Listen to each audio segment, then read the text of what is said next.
Broadcasting live from atop the Rocky Mountains, the crossroads of the West. You are listening to the Liberty Roundtable Radio Talk Show.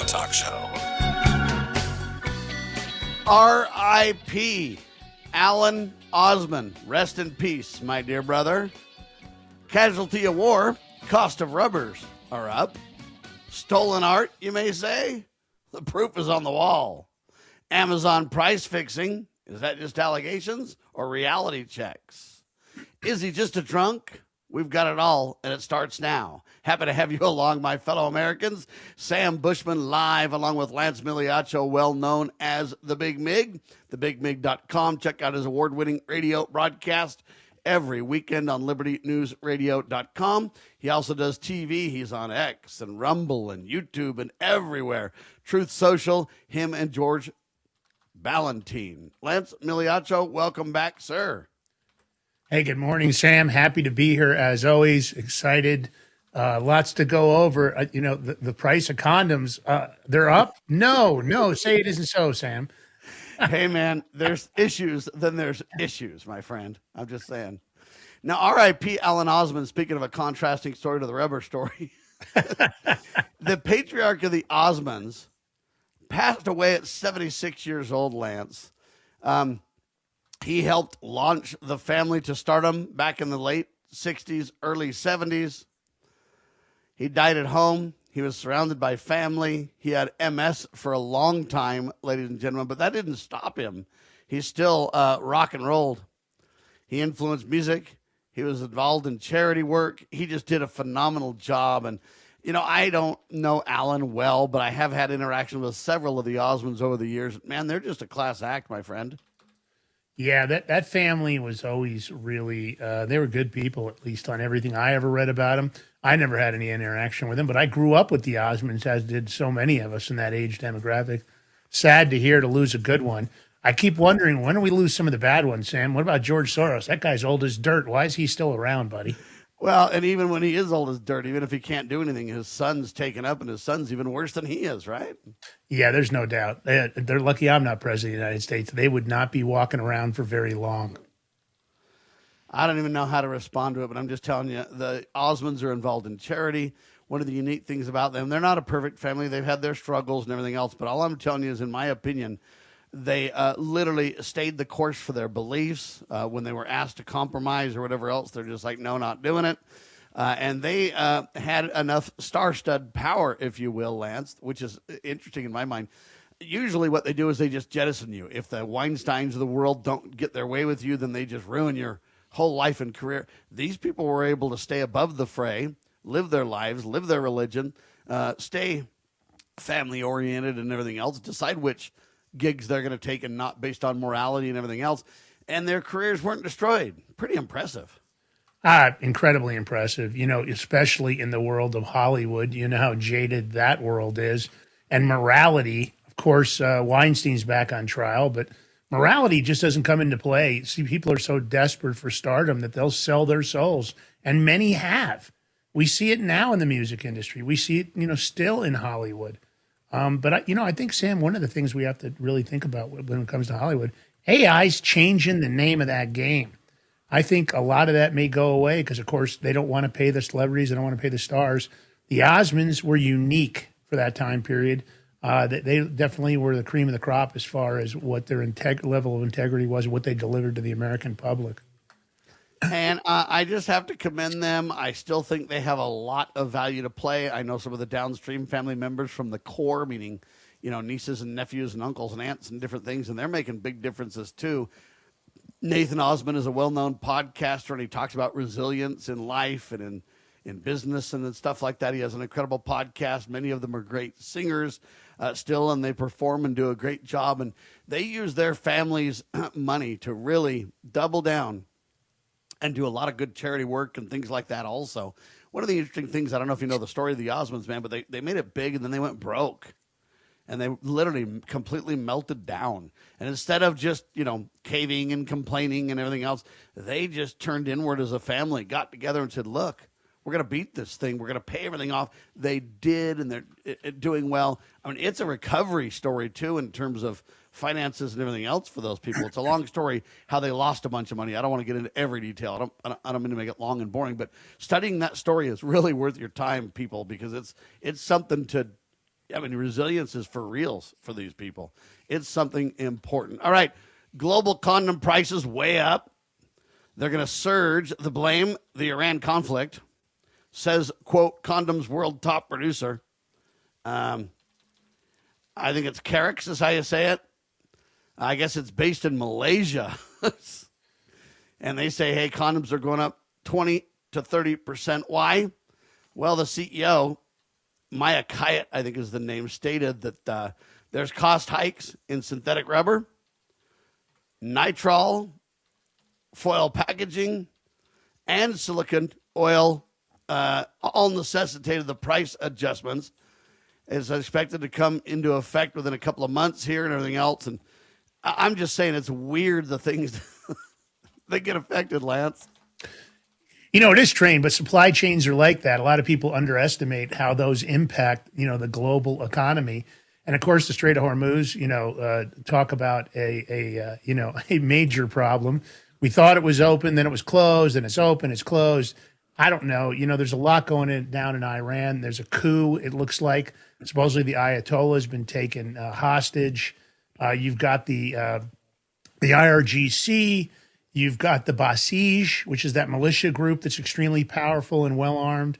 I don't know. That's not. It's going to get worse. And you've got a whole undertow of what we don't know too. By the way, Lance. Not to mention the things that we've learned. And what's interesting is, and I'm not really wanting to focus on rubbers or condoms or whatever. I just find that interesting because, as you mentioned, people underestimate what it really means. And if they're complaining, that means everything in society is going to cost more. It just is, and it will. Yeah. And Trump thought he was going to get this done. He followed Benjamin Netanyahu. He got snookered there, thought it was a quick in and out. Let's not even go there. You know, the bottom line is. And it wasn't that. Now what are we? We're almost 60 days in, and we see no end in sight. In fact, it's escalating right now, Lance. Yeah, historically, the Iranians have never really been honest when they've come to the table to negotiate. They've always done things a certain way. And the people there have suffered. You know, a lot of people want to see it go back to being Persia. I don't want to segue too much. But I hope that this condom shortage isn't an opportunity for Trump to try to make more money. I don't want to see him come out with the Trump condom right now. The timing wouldn't be a good look for him. But, you know, he seems to be doing that over and over again. Every time I turn around, there's some new Trump-branded product. Hopefully it's not going to be rubbers next. It seems like he wants to self-destruct. I know that sounds insane, but I'm just telling you, everything he's doing, you know, literally getting in a fight with the Pope. What's that about? All you got to say is the Pope calls for peace. I love it. I agree. Hey, Iranians, listen up. The Pope is calling for peace. Isn't that what you say right then? You know, I think that the history with the Catholic Church and the Pope and Donald Trump hasn't been great. You know, the influence of the Catholic Church, the money behind it, the Vatican, there's a lot more than meets the eye. I think Trump just has a general negative opinion when it comes to the Pope. You know, and again, he kind of probably feels like for whatever reason that the Pope should stay in his lane. I'm not saying that the lane for peace should be solely that of governments. But look, the Vatican Bank, I know quite a bit about them. There's some things I knew from years ago as a contractor. And I can tell you that that is not what people believe it is. It is a much more complicated entity. So I'm not a fan of the least. And I'm not here to attack anybody over it. I'm just here to say when somebody calls for peace that has, quote, world stature, it's not time to pick a bone or pick a fight with them. It's time to go, yeah, you know what, world, this is what we stand for too. Because that's what he claimed he stood for, right? Yeah, there's no doubt. I mean, listen, it's mixed signals. So it's a stupid fight is my point, with somebody who has lots of clout, agree or disagree. Yeah. Listen, I'm with you, you know, but you know, it's funny. I have to say this, you know, if I had that kind of a leadership position, if I was in there, I'd probably way too outspoken for my own good. I would challenge people directly, and I wouldn't take any softball interviews if they wanted to ask me the hard questions. Of course, I'd be vicious. But the point of the matter is, I don't know. I have mixed feelings. I don't like the direction the Catholic Church has taken. I don't like their DEI and their LGBTQ. And I agree with that 100%. All I'm telling you is when they're calling for peace on the world stage, it's time to agree with them. Yeah, I think peace is a top priority. But I think, I will tell you this: when you're dealing with these kind of governments in the Middle East, and you're dealing with countries like Iran that have a long history of working with multi international terrorist groups, and you've seen what they've done with the funding. I got to tell you, I don't think I wouldn't even. This is me. I wouldn't be trying to bring them to the table. I would go in there and clean out that administration completely and utterly. I wouldn't give them any choice. And then I would let the Iranian people decide who they wanted to put into a position of power. You're going to have to crush the Basij, the IRGC, and the Ayatollahs regime if you really want to get to the bottom of making Iran a better place and a safer place for its people, because they're still executing people right now for that protest.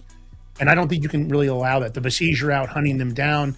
They're taking them and they're publicly executing. Yeah, but we're executing people too, and drug boats and everything else. Yeah, but you know what? All right.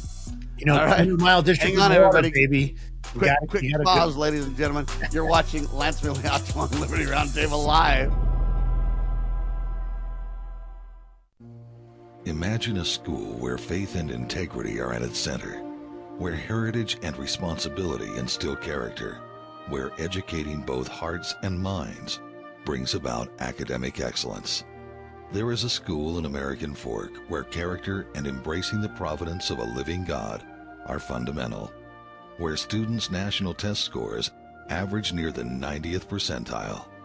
Based on LDS principles and a love of country, now in our 39th year, American Heritage School is accepting fall enrollment for kindergarten through high school. What would you do for your child? Give them an education that will prepare them for life. Located east of the temple in American Fork, American Heritage School is a remarkable and affordable alternative. Visit us, find us online, or in the yellow pages. American Heritage School in American Fork. Are you watching what's happening in our country and asking, what can I do?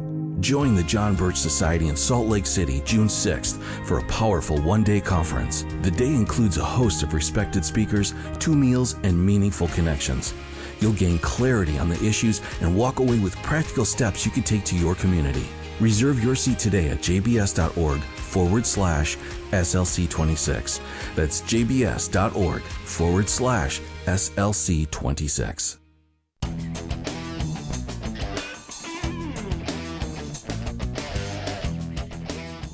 All right, back with you live, ladies and gentlemen. Enough of that, though. I get what Lance is saying, which is, hey, you know what? There's clowns all around the world, and there's a lot we disagree with and everything else. I'm just saying, when somebody blatantly calls for peace with that kind of stature, it's either time to keep your mouth shut or to agree with them. It is not time to start a fight over, hey, because Donald Trump just makes himself against peace and against the Pope, one of the largest religions in the world. I just don't see how that's going to be of any value whatsoever on the international stage when you say that you're about to end a war. I don't think it goes well. By the way, there's art being stolen, ladies and gentlemen. This is an interesting discussion, because you always hear about Germany and stolen art that crossed borders and this and that's the history. There's all kinds of fiction written about it. There's a guy by the name of Gabriel Allon, and he is a Israeli assassin. Gabriel Allon is the fictional character in the books. I can't remember the name of the author right now. Oh, it's Daniel Silva. I mean, he's got The Kill Artist, The English Assassin, The Confessor, The Collector, all kinds of books. I've read them all. They're very interesting. But the reason I bring this up is because, man, the world of artwork is crazy, dicey stuff, ladies and gentlemen. And usually what happens when art gets stolen, it's a way that people can hide big money. Big money. And rarely does it really get stolen and then surface like this. So this story is very interesting, Lance. Yeah, there's no doubt. It is interesting because, of course, the art world in itself is a money laundering operation for the most part. Yes, it's really sophisticated, higher level people use it because, of course, you can roll up a painting if you choose to cut it out of a frame, and you can be walking around with tens, if not hundreds of millions of dollars under your arm in a tube, and nobody would know that. But stolen paintings, normally they don't come back. They only get recovered in about 10 or 30% of the cases. But they don't usually show up in a video clip with a president of a country. I think the advice from the president of a country that's at war, and we picked the side of the thief. Yeah, there's no doubt. I'm not a fan of Zelensky. I know a lot about him. I think Neither he was am I. installed by the CIA and other operations. I don't like the money we put into Ukraine. I don't trust him. I would pick Putin over Zelensky tenfold. His background is questionable. His behavior is questionable. And he has amassed a massive amount of wealth. The story I get from one of the leadership over at the NSA is he's got almost 1.8 billion parked down offshore accounts down in the Gulf of America. He's also got a bunch of crypto, right? Yeah, he's got a bunch of crypto. He's got an $8 million house in Rizpon, Israel. He bought his family. He went out with his cronies and bought almost $50 million worth of property in Switzerland. He's got a $15 million penthouse in Dubai, and the list goes on and on and on. But I didn't really expect to find that he'd do a video clip with a stolen French master Cézanne. So here's what happens. A Cézanne, a Renoir, and a Matisse with a combined value of more than $10 million were stolen from a museum near the Italian city of Parma. And less than a month after the heist, one of the stolen paintings, known as Cup and Plate of Cherries, by the way, I'm not really impressed by the artwork, Paul Cézanne. But of course, look, it magically appeared in one of Zelensky's videos. It was posted by Ukraine and the Ukraine staff, and there it is, parked right over his shoulder as the video's going on. This is being investigated, but this is not a good look when you're a president of a country at war and you decide the good choice is to buy a stolen artwork and hang it up behind you. Well, either buy it or steal it. I mean, how do you know that he doesn't have people on his team that actually stole it? And yeah, then I the agree. question becomes how many other stolen paintings are in his, pardon the pun, arsenal? Yeah. Well, look, and that's what happens with the stolen art. It gets sold at a 30 cents on the dollar kind of pricing. If they have a valuation, they'll say, hey, this is a $3 million painting. I'll take $1 million for it. It gets sold because, of course, it's really just in their house. It never surfaces again. It's to impress people that come to see you. And, listen, Zelensky is that kind of low life. I don't think stolen artwork is really the tip of all the things he's involved in. And I believe that, our weapons have showed up on the dark web. George and I did a deep dive early on. We found all sorts of weapons that were being sold to different operations. Some of those weapons have turned up in Mexico from Ukraine. They've turned up in South Africa, Northern Africa. Americans, by the way. Yeah. And, that's the thing. We depleted our military stockpile at a time we probably didn't really need to, considering we might have had plans for this Iranian kinetic event. Look, this is an ugly take. Zelensky ought to say, I didn't know. He ought to come public and just turn it over. The guy has hundreds of millions of dollars that he's stolen and money. It's like that old pop song many years ago. Wasn't me. Yeah, exactly. I don't know how he's going to get out of this one. I don't know where this is going to go. Hopefully the Italian authorities say, he's just going to deny it and he's above the law, just like the rest of these clowns, globally speaking. And nothing's really going to happen. It really gets you egg on the United States face too, Lance. And these are the people that were backing from the bad guys?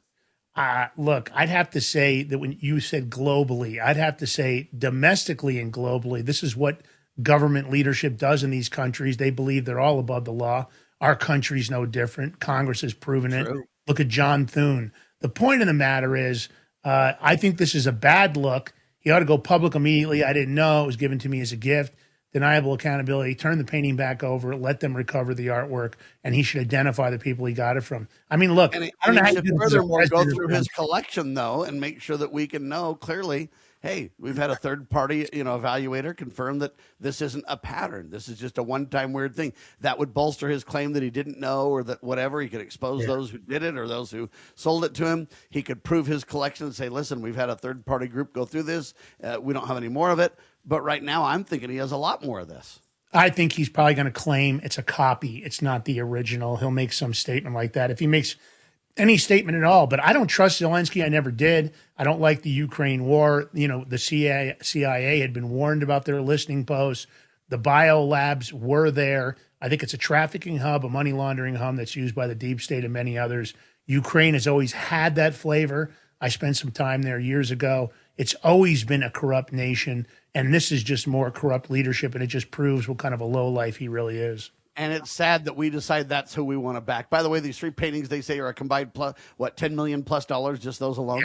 10 million. That's why I threw out the 3 million. I just divided by 3. Sure. The truth of the matter is that may not be the case. I don't know the true value of the paintings. Honestly, I'm not impressed by the artwork. I don't think it's that big a deal. I understand the name that's attached to it, but I've never really thought Cezanne was that amazing, an artist in my own opinion. But as you really point out, though, if you cut those out of the frame, roll them up, you could put all those 3 paintings in one single tube, and you're walking around with north of 10 mil. Yeah. And that's what money laundering is about. You want to have pick up and go. You can't pick up and go with real estate. You can make that investment. The truth of the matter is gold, diamonds have been one of those other high-end stones, of course. Now crypto is one of the big money laundering tools. But artwork's even easier than that, because if you expose, say, a bunch of gold or a bunch of diamonds or rubies, people are going, whoa, the second they see it, it's like, okay, what's happening? Whereas when you see a painting, if you don't know what it is because you don't have experience, then you're just like, oh, he's got this goofy looking painting, because it doesn't look all that impressive. So you're just like, oh, whatever. It's interesting. Art's always kind of been a hobby of mine. I've invested in some art that I've owned over the years. None of them stolen that I'm aware of. But the point is, you're right. You can have something on the wall and it could be worth $1 million and nobody has any concept. They'll go, man, oh, that's cool. They don't really know unless you're really entrenched. You don't know. So you're right. It's a major. Or if it's being smuggled across borders too. The average border patrol agent or somebody else, they look at it and just go, oh, this guy's got a tube of paintings, whatever. And they don't really even, it's way different because it doesn't attract attention like other things unless you have an eye, unless you understand and know, right? Yeah, there was a famous heist of a painting that was extremely valuable. They actually did a movie about it, but it ended up in the back of a van, just kind of thrown down like it was some dirty old tarp. And it wasn't a tarp. It was a painting that was worth $150 million at the time. So, there are some famous stories about that. And stolen art almost never resurfaces. They really don't have a high success rate on stolen art, which is sad.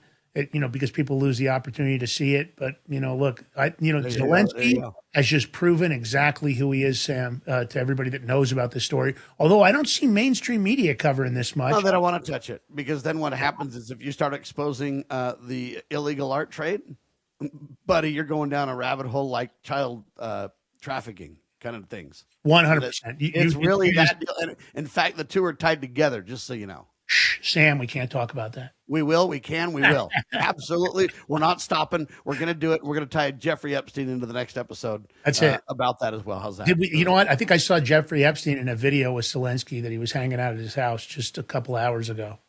Yeah, Jeff called him up and was like, hey, you need to get some art, huh? I got a buddy that could get that to you. Exactly. It's weird stuff. Just telling you right now. His new business. Maybe he's a stolen art thief that's peddling stolen art. Maybe that's how he's making a living now. But you know what? If we're above the law and we can just pick our crime, I'm kind of wondering, what crime would you pick? Would you pick like child trafficking?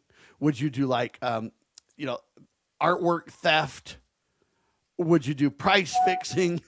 I'm going with if there's no law, if I'm a congressional member and the law doesn't apply to me at all, if I'm now a member of the U.S. Congress and I can now do whatever I want, whenever I want, break every law, I'm going with insider trading, price fixing, and I'm going to go with some hacking. Those are my three. That's a good plan. I think I can hit some big hits right there. I'm going to do is I'm going to do it all secondarily too. So I'm going to have my little agents, either my bots, people bots, and or bots. Yeah. Robot do the work for me to where I have this absolute plausible deniability, just in case someone decides to, go soft on me. I'm gonna use interns, and I'm gonna bring back the Page program and use a bunch of underage people to assist me. We'll do it all by pager. But I promise I'm not going to sexually assault the pages, because that's why they got rid of the program for Congress. So I won't touch. It isn't any of that stuff. I'm just all about the cheddar. And since the law doesn't apply to me as a congressional member, I'm just going all in, gangster mode. Well, they got the special payout fund in case those pages go south anyway. Oh yeah, they got the slush fund, baby. Don't worry about that. Yeah. Ladies and gentlemen, we joke. I don't want you to think we're in any way serious. We're just mocking how corrupt it really is. When are we going to get a handle on it, people? When are we going to get a handle on it? Now there's emails showing Amazon involved in price fixing. California 8G involved. We'll break it all down for you in mere seconds. I'm Sam Bushman. I've got my buddy Lance Miliaccio with me, one of the Big Mig brothers, Lance and George. TheBigMig.com, an incredible show on the weekends on your radio. LibertyNewsRadio.com. Also on Rumble and YouTube and X and everywhere else. Look for The Big Mig Also check out their Crypto Power Hour. God save our republic.